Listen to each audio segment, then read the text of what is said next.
Yo, good morning, y'all. God bless. Good morning, God bless. Welcome to the Man Gone podcast. You already know who I be, the Humble King. Just want to say God bless y'all and thank y'all for liking, sharing, and commenting on our post and commenting on the Man Gone podcast on Facebook. Normally my brother will be here with me, but you know he be asleep at these times of nights, man. I be up at work, so I'll be taking over at night for him until he gets up in the morning, you know, get himself situated and whatever that we'll be going live later on.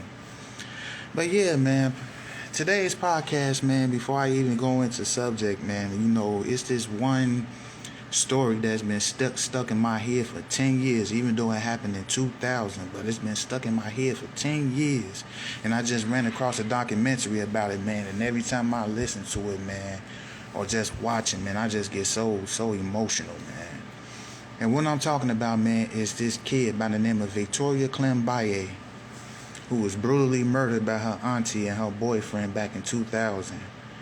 But what's so messed up about her murder was the system literally did not save that little girl at all. But before I even get into how the system failed him, I just want to give y'all a backtrack on who Victoria Climbie was. She was a little girl, an Ivorian, you know, who was overseas. And I don't know if I'm telling the story right. It might be in the United Kingdom. I know she fled to the United Kingdom before she left. She stayed with her mother. Smart little girl, smiled, well-mannered, about excelled in everything in school. Her auntie came visit, wanted to bring a child back to her to Paris. That's what it was. She wanted to bring a child back to her to Paris so she can raise her and give her proper education, which her mother agreed, not knowing that she was sending her child to Satan. The first day Victoria got there in Paris, her auntie was brutally, physically abusing her to the point where she wasn't even known as Victoria no more. Her name was now Anna. And all her auntie did was beat the hell out of her. And you know, and she only did that because she wanted the government to assist her with the living situation, just like today we got some of the females relying on the government. That's how she was. She relied on the government. And she was so good at lying and manipulating the government to the point where they tried to step in and intervene. She was so smart and she knew how to forge her writings to the point where it was impossible for them to intervene. She outsmarted them. So fast forward, she moves to Paris, thinking she was about to get a proper education, you know, going to a different lifestyle, not knowing that her auntie and her stepfather, well, not her stepfather, her auntie's boyfriend would commit such a brutal crime. But I'm going to stop talking, man. I want y'all to listen to this video, man, and how sickening this is, man. I'm about to say, if y'all sensitive and y'all don't want to hear this, man, and I advise y'all, man, not to even listen. Here y'all go. Caring for her, they found belt marks and bite marks all over her body. This time, Haringey Social Services would be called and notified of this abuse. Now, Haringey Social Services was now the third social service, along with 2 hospitals, that had been made aware and documented the abuse against Victoria. Many years later, Haringey would be behind another catastrophic failure in the Baby P case. They claimed that lessons had been learned in the case of Victoria Climbie, but this proves the system is rotten the whole way through. So not only did the On system August 6th, Victoria Climbie was discharged into the care of Marie and Carl. Haringey Social Services had visited the little girl in the hospital, but they failed to pick up on the bizarre mother-daughter relationship. Despite obvious signs of abuse, Social Services allowed Victoria to go home with Marie and Carl. Following her discharge, Victoria was assigned social worker Lisa Arthurworry, who had been on the job for just 18 months and had dozens of other cases for her to handle. Lisa conducted 2 visits. I gotta stop it right quick. Not only did the system failed the little girl Victoria Climbie, but exactly 6 years later, they failed another little boy in the name of Baby P, who died in the same circumstances. And by the way, this wasn't in the United States. This was in the United Kingdom, overseas. But I'm gonna let y'all finish. I'm gonna let y'all finish listening to this, man, because this is how sickening all of this is. Somerset Gardens in the summer of 1999, and disturbingly, she found nothing wrong with Victoria's living conditions. To make matters worse, Lisa never actually spoke to Victoria at all, and all communication was made with Marie. For some reason, Lisa had no concerns about a 7-year-old girl being forced to sleep in the bath with a thin blanket and small pillow. Lisa continually tried to schedule more visits with Marie, but she would make up excuses as to why she wouldn't be able to make it. It appears that Lisa never pushed Marie to make time for these visits. The abuse flew further under the radar. On November 1st, Lisa received perhaps the most bizarre call of her career. On the other end of the phone was a sobbing Marie. She began to accuse her boyfriend Carl of SAing Victoria. Marie was instructed to bring herself and Victoria to the Haringey Social Services office immediately. That way emergency accommodations and a plan could be put in place for them. In reality, we do not actually know if Carl was doing what he was accused of.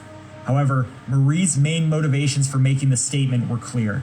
She wanted a better home, and a recent application to the council had been denied. She knew if she could prove that she and her daughter were in trouble, council would likely expedite the case. A flustered That's what I mean by when I said at the beginning, like she was so good at manipulating the government to the point where she was willing to throw her boyfriend under the bus, just to get better housing conditions for that little girl, Victoria Climbie. Sickening. But I'm gonna let y'all finish. rushed through the doors of Haringey Social Services with Victoria in tow. She was led to Lisa's desk and took a seat. When Lisa finally arrived, her stomach churned. Not only had Marie brought Victoria, but she also brought Carl, the very man she had accused of SAing her daughter. Lisa was extremely confused, and after explaining that she would need to report this to the police and Carl would be taken into custody, Marie retracted the statement and acted as if she had never said a word. This should have been a glaring red flag for Haringey Social Services, but Exactly. Marie and Carl were allowed to return home to Victoria again.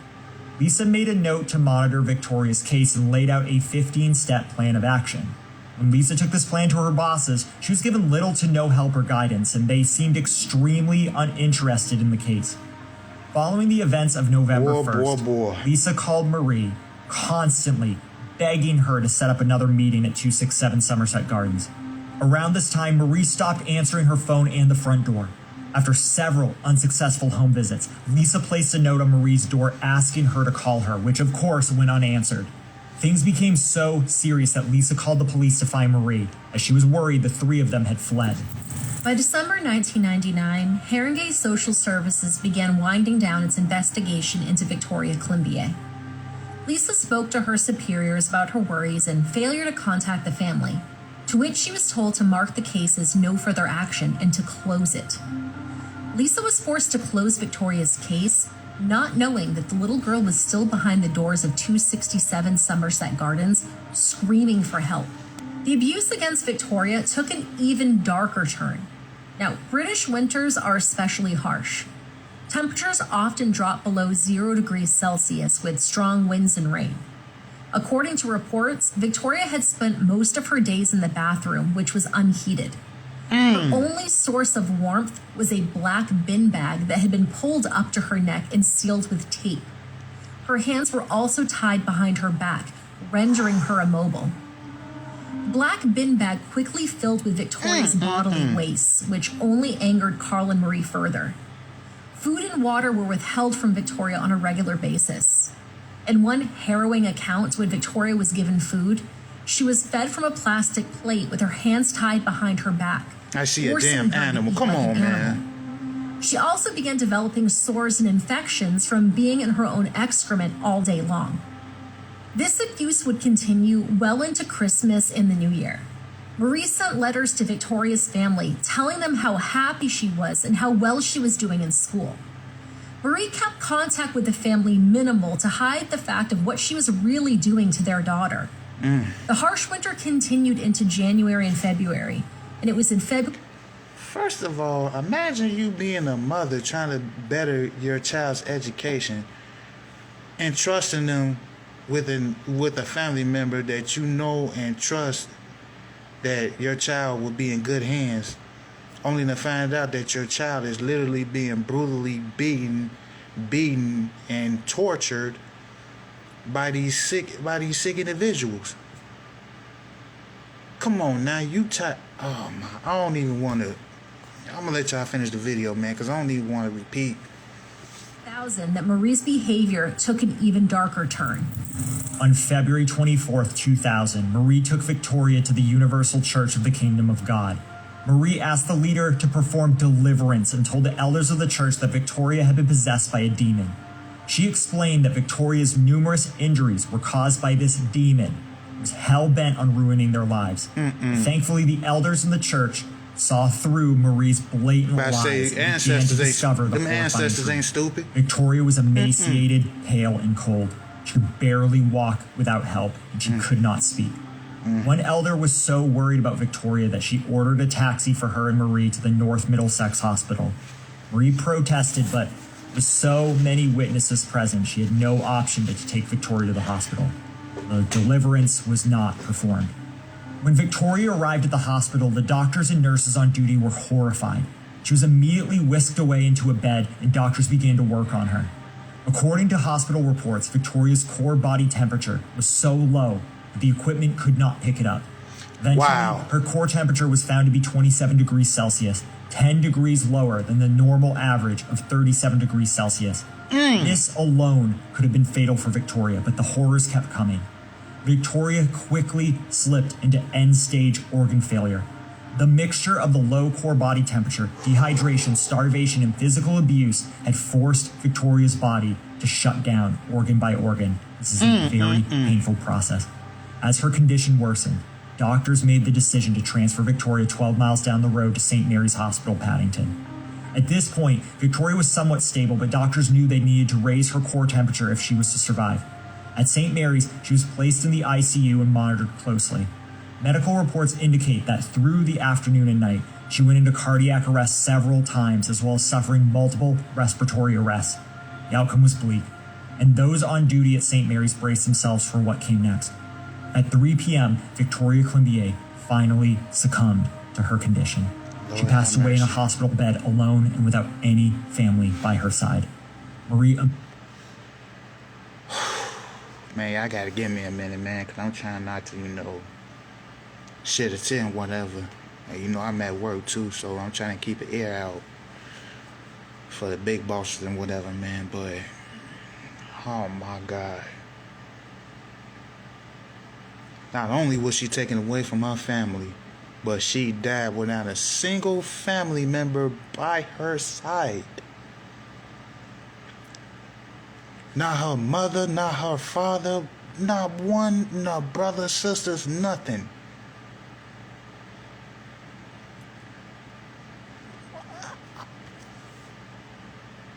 I'm just so speechless, man. I'm just I'm gonna let the story finish playing out, though, man. Immediately put on a show for the staff present at St. Mary's, running up and down the halls screaming, "My baby, no, my baby." Doctors at St. Mary's knew that Victoria's condition had been caused by extensive abuse, and the Metropolitan Police quickly took Marie away. Days after her death, pathologist Dr. Nathaniel Carey conducted Victoria's autopsy. He noted that Victoria had no less than 128 separate injuries to her body, and not one part of her body was left unharmed. She had scars, scabs, cuts, bruises, abrasions, and cigarette burns littered across parts of her body. Dr. Carey later reported that Victoria's case was the worst case of CA he had ever encountered. Disturbingly, between 2022 and 2023 alone, there were 32,961 reported instances of CA in England and Wales. In 2021 and 2022, there were 29,967 reported instances, and between 2002 and 2003 were 4,109. This disparity may be due to the fact that CA is now reported upon more frequently than before, as people are no longer ashamed or scared about speaking out. These cases are all cases reported by the police in England and Wales, and there are likely thousands of other children being abused that the government has no idea about. On February 26th, the day after Victoria died, Carl Manning was also arrested at his home at 267 Somerset Gardens. Good. Why it took the police so long to arrest Carl is unknown, but it gave him a head start. When officers arrived to arrest Carl, they found the once dingy, dirty apartment now smelled strongly of bleach. Carl had Trying scrubbed to cover the up bathroom, his trash. desperate to destroy Goof-ass forensic nigga. evidence. But as the media would later report, this was futile. Reports later indicated that Victoria's blood was found in the bathroom and furniture of the main room. So Carl Manning and Marie Kowal were both charged with homicide and held indefinitely. The Metropolitan Police initially had difficulty identifying Victoria. She had entered the country as Anna and had been known as that since. The falsified passport was found in the home. The Metropolitan Police had a long task ahead of them. Eventually, they were able to identify her body as belonging to the now 8-year-old Victoria Climbie of the Ivory Coast. Her parents were soon notified. Just weeks earlier, they had received a letter from Marie telling them how well Victoria was doing, and now their daughter was dead. Her body was repatriated to the Ivory Coast, and her community held a funeral for her. On November 20th, 2000, Marie Kowal and Carl Manning appeared at the Old Bailey before a jury in a courtroom packed with journalists and reporters. Marie told the court that Victoria had been possessed by a demon, which caused her death as they were taking over her body. During the trial, Marie continually laughed as evidence was presented. Next up was Carl Manning's turn to face the jury, and he was far more forthcoming than his girlfriend. Carl admitted to hitting Victoria with a belt, a bike chain, and a hammer. In a chilling statement made to the Metropolitan Police, Carl said, "That was the thing about Victoria. You could hit her time and time again, and she would always take it." Victoria never screamed or cried, most likely terrified. Bike chains? Hammer? And the little girl didn't cry or scream or nothing? I mean, man, what type of sick individual a man would look at a kid with so much rage in their eye and beat the hell out of him for? Oh my! I'm gonna let the story finish while I finish talking. The punishment would be doubled. He told the jury he never meant to seriously harm Victoria, whilst Marie showed no remorse for her crimes. 4 agonizing days later, the jury finally came to a conclusion. Carl and Marie were sentenced to life in prison, and no minimum term was set. The pair may be eligible for parole, although it is unlikely that they will ever see the light of day. Following the murder of Victoria Climbie, the government launched the Laming Report, headed up by William Laming. This report dove deeper into the circumstances in which Victoria had entered the country and how she had slipped through the cracks of 3 social service agencies and 2 hospitals. It also outlined how social services in London are overstretched. 3 social services. 3 social services failed failed Victoria. Not only did they fail Victoria, they failed Baby P. And it's so messed up, man, because I want to talk about the system, man. It's so messed up how the system is today, man, and how the system is failing our youth, man, that it's sad. It's honestly sad. And I'm from one in Emma. You know what? That's just sickening. Even though this happened 20 years ago, man, that's just sickening on how the system has failed our youth. The system failing our youth now. They're not trying to do nothing for profit. They're profiting from our youth more than they're trying to educate and help our youth now. And all the child abuse cases, and man, oh my God. And this is over in the United Kingdom. Over 30,000 child abuse cases. 30,000. I mean to tell me y'all system so fucked up that y'all can't. You mean to tell me that it took a social worker that broke down the timeline of what was happening to this little girl, and y'all wait till she died and then want to step in and do something? It's just so fucked up how they failed that kid. What hurted me even more, man, is how they described how the father and mother was brutally beating this kid, man, and she didn't cry not one time. She couldn't even go to school and socialize with the other kids without wetting herself, man. Oh my God, man. Like the system, man. I just don't understand the system back then, man. I'll applaud the parenting now. Like the parenting now, I applaud it, man, because I'm glad y'all don't do child abuse. Y'all don't believe in child abuse. I do believe y'all need to put a belt to a child's ass. Don't get me wrong. Still need to discipline them, let them know who the adult and who the child is. But at the same time, though, man, come on now. It ain't got to get to that point where you got to literally beat the damn child to death. Not only did that happen to Victoria Climbie, it happened to Baby P, but that's a whole different situation from Victoria Climbie. Because Baby P's mother basically did not want him, period. At the age of 14 months, the boy didn't even live to make it to C2. He ended up getting tortured, molested, and killed. And the system did nothing about it until the little boy died. Same thing with Victoria Climbie. The system did nothing until Victoria died. And the way the system's set up today, man, I feel so sorry for the youth because of who's in office right now. Now the system is completely about to be rewritten. It's to the point now, man, we have to teach our youth about our history, about what's going on, because not only is the system failing us as adults, it's also failing the kids. If you think these kids are distracted by TikTok and social media now, just wait till the future. Just wait. We literally seeing the system failing us and our youth right in front of our eyes, man. And I hate that I had to bring up something from the past to bring it to the future just to show how messed up the system is. I mean, I ran across that story of Victoria Climbie, man, and I'm like, wow, the system was that messed up. Three social workers, 2 hospitals.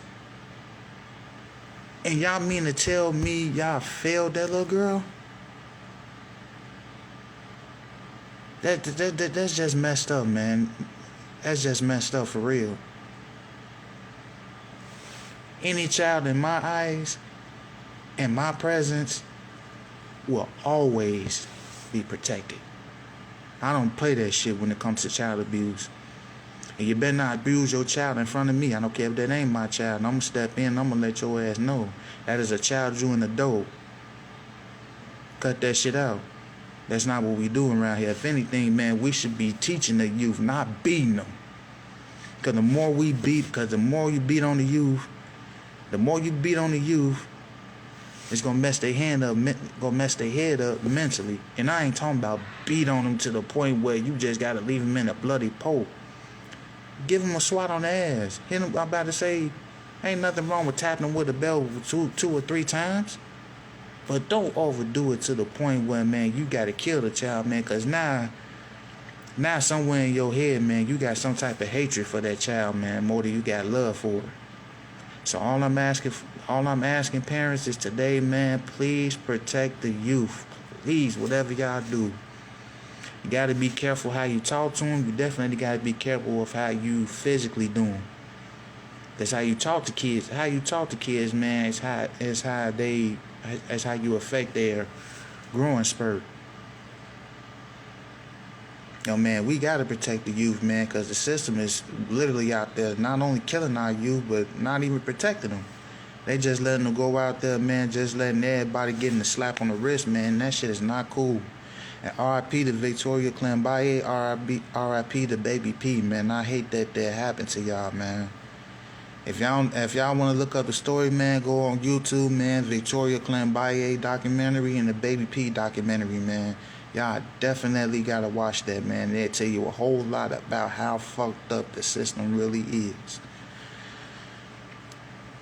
But yeah, man.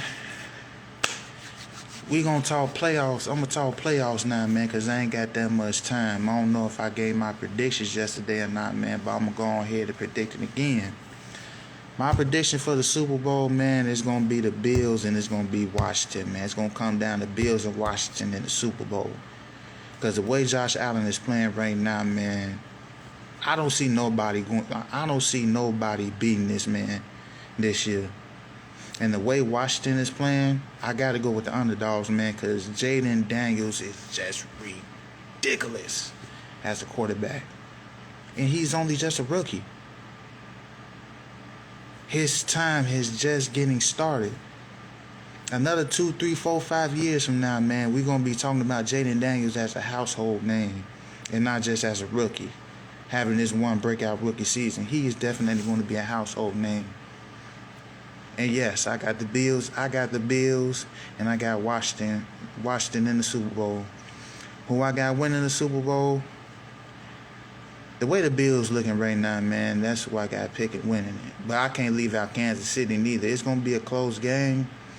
But, man, I'm really rooting for the Bills to win it all this year, man. Because they're playing absolutely outstanding. Shout out to Josh Allen. Shout out to James Cook.